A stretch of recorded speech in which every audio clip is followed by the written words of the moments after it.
अस्सलाम वालेकुम fifth class. कैसे हैं आप सब? उम्मीद है खैरियत से होंगे। छुट्टियां कैसे जा रही हैं? चलें, आपको इतना तो मालूम हो चुका होगा कि जो है हमारे फ़ाइनल एग्ज़ाम्स की तारीख जो है वो 26 जनवरी है, यानी 26 जनवरी से आपके पेपर्स स्टार्ट हो रहे हैं। तो अब हमने जो है तैयारी पे फोकस पूरा करना है ताकि हमें हमारी साल भर की मेहनत का अच्छा रिज़ल्ट मिल सके। आज जो है हमारा चैप्टर नंबर 4 स्टार्ट हो रहा है, तो पढ़ने से पहले दुआ पढ़ लेते हैं। रब्बी ज़िदनी इल्मा रब्बी इश्रह ली सदरी वयस्सिर ली अमरी वहलुल उक़दतम मिन लिसानी यफ़क़हू क़ौली। चैप्टर नंबर 4 जिसका टॉपिक है इन्वायरमेंटल पोल्यूशन, पेज नंबर 65 82 तक है। अब इस चैप्टर का ओवरव्यू जो है हमने करना है। इस चैप्टर में क्या होगा, सबसे पहले पोल्यूशन से समझ आ रही है, हमने इसमें पोल्यूशन के बारे में पढ़ना है कि पोल्यूशन कितनी किस्म की होती है, पोल्यूशन की क्या कॉजेज़ हैं और पोल्यूशन को किस तरह कम किया जा सकता है। तो स्टार्ट करते हैं। सबसे पहले पेज नंबर 66 और 67 का ओवरव्यू। सबसे पहले हमने देखना है कि इन्वायरमेंट क्या होता है, उसके बाद जो है पोल्यूशन क्या होती है और उसके बाद उसकी क्या टाइप्स हैं, क्या कॉजेज़ हैं। तो इन्वायरमेंट हमारे इर्द गिर्द जो भी चीज़ें जानदार है, बेजान है, वो हमारा इन्वायरमेंट है। आज से कुछ साल पहले जब आबादी कम थी, लोग कम थे, तब पोल्यूशन कम थी, फ़ज़ा जो है बड़ी अच्छी थी। लेकिन जैसे जैसे आबादी बढ़ती गई, घर बने, लोगों की ज़रूरतें बढ़ी, चीज़ें बढ़ी, तो उसके साथ साथ जो है पोल्यूशन भी बढ़ती गई। अब पोल्यूशन होती क्या है? Pollution and pollutant any change in the environment which may be harmful to living thing is called environmental pollution और सिंपली पोल्यूशन। कोई भी ऐसा चेंज इन्वायरमेंट में जिससे इंसानों को, जानदारों को ख़तरा हो या उनके लिए नुकसानदेह हो, वो पोल्यूशन कहलाती है। पोल्यूटेंट अब क्या होता है? पोल्यूटेंट क्या होता है? वो चीज़ जो एनवायरनमेंट को पोल्यूट कर रही है, उसका नाम पोल्यूटेंट है। टाइप्स ऑफ पोल्यूशन है land pollution, air pollution, water pollution, ज़मीन की आलूदगी, पानी की आलूदगी और हवा की आलूदगी। सबसे पहले लैंड पोल्यूशन। आपको मालूम है कि ज़मीन पे जो पानी है 71% है और जो लैंड है वो 29% है। अब इंसान जो है बढ़ते चले गए और इसी तरह वेस्ट भी बढ़ता चला गया।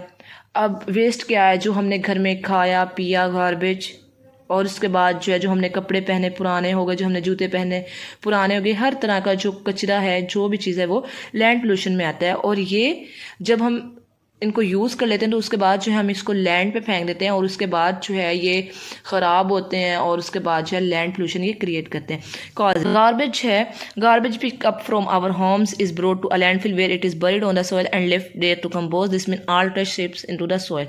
कूड़ा इकट्ठा किया जाता है घरों से और जाकर उसको मिट्टी में दबा दिया जाता है। अब वो सारा कुछ वहाँ पे ज़मीन के अंदर डिकम्पोज हो रहा है। इसका मतलब ये है कि सारे पोल्यूटेंट जो है वो ज़मीन में चले गए, मिट्टी में चले गए।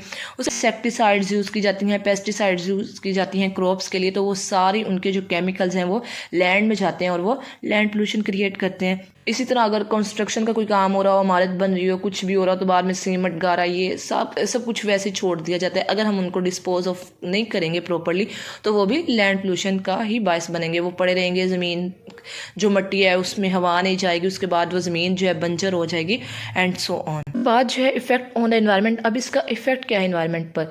अब केमिकल्स वाली ज़मीन है, वहाँ पे फसलें उगाई गई हैं और वो केमिकल्स वाली फसलें जो हैं हम खा लेते हैं और उसके बाद जो है वो हमारे जिससे में सीरियस इशू बनाते हैं, जिससे हेडेक होता है, किडनीज डैमेज हो जाती हैं और हत्ता के कैंसर तक जाता है ये काम, और ब्रेन ट्यूमर्स भी होते हैं। इसी तरह जो है प्लास्टिक बैग्स जो हैं उनको दरियाओं वगैरह में फेंक दिया जाता है। मछलियाँ जो है वो समझते हैं ये हमारे शिकार हैं, उनको खा लेती हैं और वो जो है जब खाती हैं तो उनके गले में अटक जाते हैं और उससे उनकी डेथ हो जाती है। इसी तरह ज़मीन पर भी कुछ चीज़ें ऐसी होती हैं जो कूड़ा होता है, लेकिन जानवर जो है उनको अपनी खुराक समझ के खा लेते हैं, इवेंचुअली उनकी डेथ हो जाती है।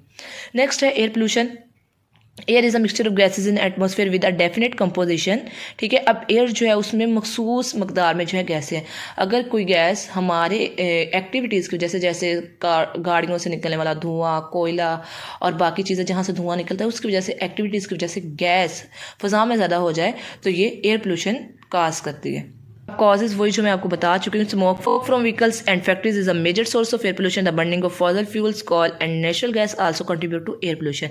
It is also cause by natural incident. अब जो है ये नेचुरल इंसिडेंट्स भी होता है। कैसे? जैसे वोल्केनिक करप्शन होती है, आतिशफ़शां जो है वो फटता है और उससे भी जो है गैसेज जो हैं उनकी मिकदार फ़ज़ा में बढ़ जाती है। इफ़ेक्ट, अब इसके इफ़ेक्ट क्या है? सबसे पहले तो ह्यूमन हेल्थ। जब इंसान उस फ़ज़ा में सांस लेता है जो कि केमिकल से भरी हुई है, उसके किडनीज पे फ़र्क पड़ रहा है, उसके लंग्स पे फ़र्क पड़ रहा है, उसके दिमाग पे फ़र्क पड़ रहा है और इससे बीमारियाँ होती हैं लाइक एस्थमा। उसके बाद जो एयर पोल्यूशन जो है उससे ओजोन लेयर जो है जो हमारी फ़ज़ा में मौजूद है, जो अल्ट्रा वायलेट रेडिएशन जो है सन की, वो हम तक नहीं पहुंच देते। उन गैसेस की वजह से जो है वो थिन हो रही है लेयर, और उसके बाद वो कहीं कहीं से उसमें सुराख हो गए हैं, जिसकी वजह से उसके सीरियस हार्मफुल इफेक्ट जो है वो नज़र आ रहे हैं, जिससे स्किन कैंसर वगैरह हो रहा है कई इलाकों में। ग्रीन हाउस इफेक्ट क्या होता है कि एक प्रोसेस जिसमें रेडिएशन जो है वो सूरज से आ रही होती हैं, वो ज़मीन की सतह को गर्म कर दें, उसको कहते हैं ग्रीन हाउस इफेक्ट। जब सन रेज जो हैं वो अर्थ की सरफेस पे आती हैं, तो जो गैसेस होती हैं, कार्बन डाइऑक्साइड, कार्बन फ्लोरो कार्बन्स और दूसरी गैसेस जो हैं, इन रेज को अर्थ की एटमॉस्फेयर में रहने देती हैं। अब वो रेस जिनको आना था और वापस चले जाना था, वो कहीं ज़मीन की फ़ज़ा में ही जकड़ी रहती हैं, और उस वजह से जो है ज़मीन का टेम्परेचर इंक्रीज़ होना शुरू हो जाता है, गर्मी ज़्यादा हो जाती है। साइड वाला बॉक्स है carbon dioxide, methane, nitrous oxide are some greenhouse gases that trap sun rays. कौन कौन सी जो है गैसें फ़ज़ा में सनरेज को कैच कर लेती हैं, उनके नाम बताए गए हैं। नेक्स्ट है पेज नंबर 70 और 71। Global warming increase in average temperature of earth result in global warming. अब क्या होता है कि जैसे ज़मीन पर टेम्परेचर ज़्यादा हो रहा है तो ग्लोबल वार्मिंग होती है। ग्लोबल वार्मिंग में क्या होता है, ज़मीन का टेम्परेचर ज़्यादा हो गया, सर्दी कम, गर्मी ज़्यादा, ज़मीन पे जो मौजूद आइस कैप्स हैं, ये आइस बॉडीज़ हैं, वो पिघलना शुरू हो जाती हैं और फिर वो पानी बन जाती हैं और फिर सैलाब आते हैं। Global warming has many adverse effect on climate, frequent droughts, heavier rainfall and more powerful hurricanes are result of global warming. बेहद साली हो जाती है, बारिशें बहुत ज़्यादा होती हैं, बहुत ज़्यादा जो है तूफ़ान आते हैं, ये जो है ग्लोबल वार्मिंग का एक नुकसान है। उसके बाद स्मोक जो है एयर पोल्यूशन है, ये इसमें फॉग होती है और स्मोक होती है। सर्द मौसम आता है तो धुंध होनी शुरू हो जाती है, लेकिन उसी दौरान जो है गाड़ियों से निकलने वाला धुआं उसके साथ मिक्स हो जाता है और ये मिल के जो है स्मोक बना देता है, जो कि उसका मतलब क्या है कि हम अपने अंदर स्मोक को इनहेल कर रहे हैं, जो कि हमारी सेहत के लिए बुरा है। और इससे जो है आंखों में इरिटेशन होती है, ठीक है, आँख की बीमारियाँ हो जाती हैं, नाक की बीमारियाँ हो जाती हैं, और हमारे जो लंग्स जो काम करें उन पर भी ये फ़र्क डाल देते हैं। Water pollution. Water is the basic and most important component of living organism. About 71% of Earth's surface is covered with water. Water pollution is the contamination of water bodies such as lakes, river, ocean. It occurs when chemical are released into water bodies without proper treatment. अब होता क्या है, इसकी वजह क्या है water pollution की? पानी है, पानी आलूदा हो रहा है, क्यों हो रहा है? इंडस्ट्रीज़ में कोई भी काम हो रहा है, जो पानी ज़ाया हुआ है वो सारा वाटर बॉडीज़ के अंदर, घर से निकलने वाला सारा गंदा आलूदा पानी वाटर बॉडीज़ के अंदर, और इसी से जो है वाटर पोल्यूशन हो रही है। इंसेक्टिसाइड्स, पेस्टिसाइड जो कुछ यूज़ हो रहा है वो वाटर पोल्यूशन ज़मीन के अंदर जाता है, जो ज़मीन के अंदर वाला पानी है उसको कंटेमिनेटेड कर देता है। इसी तरह जो है ऑयल टैंकर्स जो हैं वो दरिया वगैरह से जाते हैं तो अक्सर लीक कर जाते हैं, तो वो सारा ऑयल जो है पानी के अंदर, और वो पानी को पोल्यूट कर देता है। इफेक्ट, अब इसकी इफेक्ट क्या है? सबसे पहले तो यही इफेक्ट है, मैरीन जो लाइफ है उसको ये बैडली जो है इफेक्ट करते हैं, मछलियाँ मर जाती हैं, मैरीन लाइफ ख़त्म होनी शुरू हो जाती है। उसके बाद इंसान वो पानी पीता है तो उसको मुख्तलिफ डिजीज़ होती हैं।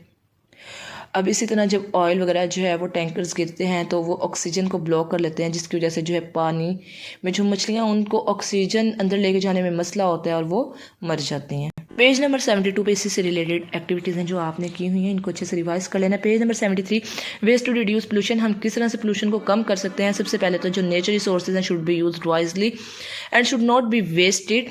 उसके बाद जो है the burning of fossil fuels should be discourage to reduce air pollution.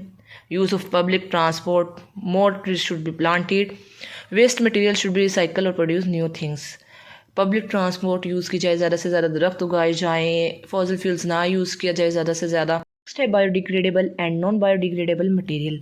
हम अपने इर्द गिर्द देखेंगे तो हमें बहुत सा वेस्ट नज़र आएगा, उनमें कुछ फ्रूट्स, कुछ बोतल और इस तरह की चीज़ें होंगी। अब कुछ जो है उनको यूज़फुल न्यूट्रिएंट्स में ब्रोक डाउन किया जा सकता है, मतलब अगर हम उनको डिकम्पोज करें तो उनसे अच्छे न्यूट्रिएंट मिल सकते हैं जो फ़ायदेमंद है, और कुछ ऐसे हैं जो डिकम्पोज नहीं होते और वो पोल्यूशन ही क्रिएट करते हैं। तो इसलिए इनको दो कैटेगरीज में डिवाइड किया गया है। बायोडिग्रेडेबल जिनको इजीली डिकम्पोज किया जा सकता है वाटर, ऑक्सीजन या रेज ऑफ सन और माइक्रो ऑर्गेनिज्म की वजह से, उनको कहते हैं biodegradable.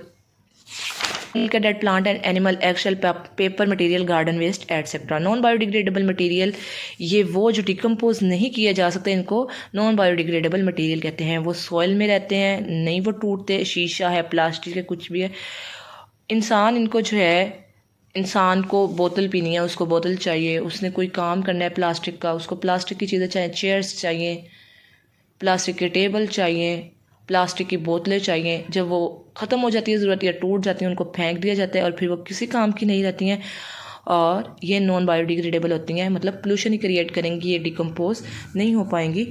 Plastic bags that are thrown into the ocean kill over a million sea creature every year.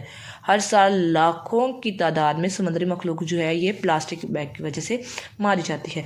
Next है effect of non biodegradable material. Non biodegradable material के क्या इफ़ेक्ट हैं अगर इनको जो है डिस्पोज ना किया जाए? ये लैंड को पोल्यूट करते हैं और अगर ये ज़मीन में रहें तो प्लांट्स की ग्रोथ पर इफ़ेक्ट करते हैं। उसके बाद जो है प्लास्टिक बैग्स जो हैं वो कार्बन डाइऑक्साइड जो है फ़िज़ा में ऐड कर रहे हैं और जो टॉक्सिक केमिकल हैं वो वाटर बॉडीज़ में सीप डाउन कर जाते हैं और पानी को आलूदा करते हैं। अब हम जो है नॉन बायोडिग्रेडेबल मटेरियल्स के इफ़ेक्ट को किस तरह कम कर सकते हैं? पेज नंबर 76 और पेज नंबर 77। थ्रू इंसिनरेशन क्या होता है? एक बिग फर्नास होती है, ऊंची उसकी चिमनी जा रही होती है, उसमें जो है ना कूड़े को जलाया जाता है और उसको लिक्विड फॉर्म में जो है कन्वर्ट कर दिया जाता है और कूड़ा जो है वो कूड़े को जला दिया जाता है। अब इसका एक फ़ायदा ये है, लैंड पोल्यूशन तो ख़त्म हो गई।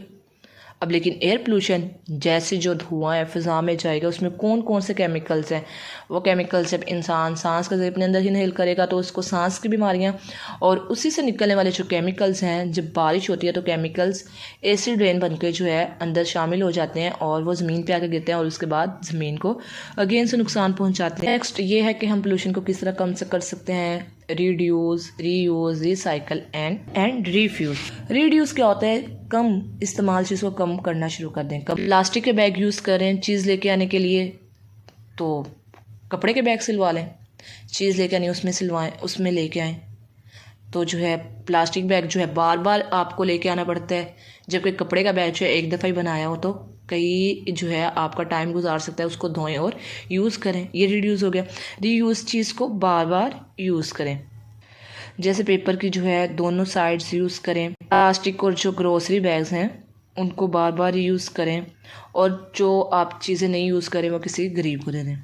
उसके बाद रिसाइकल, कुछ चीज़ें ऐसी होती हैं कि हम उनको दोबारा रिसाइकल कर सकते हैं, जैसे प्लास्टिक है, इसको दोबारा से मेल्ट करके नई शेप दी जा सकती है। इसी तरह हम बोतल्स वगैरह को तो हमें रिसाइकल करना चाहिए। रीफ्यूज़ जो चीज़ें पोल्यूशन क्रिएट करती हैं, पोल्यूशन का बायस बनती है, उनको हमें बिल्कुल इनकार कर देना चाहिए। हमें वो प्लास्टिक नहीं यूज़ करना चाहिए जो इस वक्त माहौल के लिए बहुत बड़ा मसला बना हुआ है। नीचे एक्टिविटी है जो आप लोगों ने की हुई है, इनको अच्छे से देख लेना। नेक्स्ट वाले पेज पे आपका वर्क इट आउट है जो आपने किया हुआ, इसको अच्छे से याद करें। चैप्टर से related MCQs, true false, match the column, short question and long question है जो आपने किए हुए हैं अच्छे से याद, तो इनको दोबारा से देख लेना है।